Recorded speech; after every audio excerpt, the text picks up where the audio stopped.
Assalamualaikum warahmatullahi wabarakatuh. A'udzu billahi minasyaitonir rajim. Bismillahirrahmanirrahim. Asyhadu annaka antallah la ilaha illa antal ahad sammadul ladzi lam yalid wa lam yulad wa lam yakul lahu kufuwan ahad. Allahumma shalli ala sayyidina Muhammad wa ala ali sayyidina Muhammadin. Salatan tabtah li biha babadi doa taisir wa taglu ko biha ani ko batari wa tahsir wa takunu li biha waliya wa nasir ya ni'mal maula wa ya ni'mal nasir la haula wala quwata illa billah.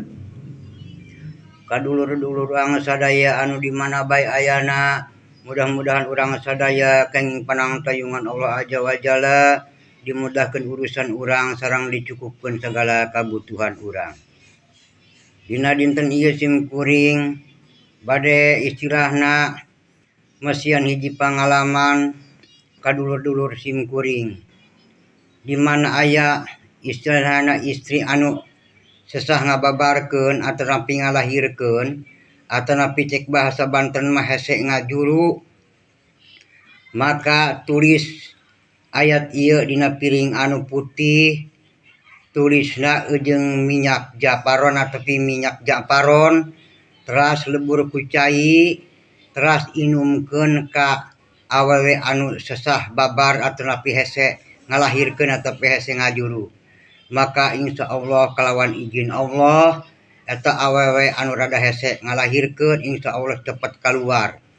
Tah kadulur-dulur simkuring, bobae dulur simkuring aya istina istri anu ngalahirkeun atau napi rek babar atau rek ngajuru anu rada hese, maka tulis bae ayat ieu teh anu geus dikotakan ku simkuring, nulisna dina piring putih, nulisna sareng istina tinta japaron, teras lebur ku cai, teras inumkeun ka awewe anu rada hese ngajuru, maka insya Allah kalawan izin Allah langsung istina ngalahirkeun atau napi babar.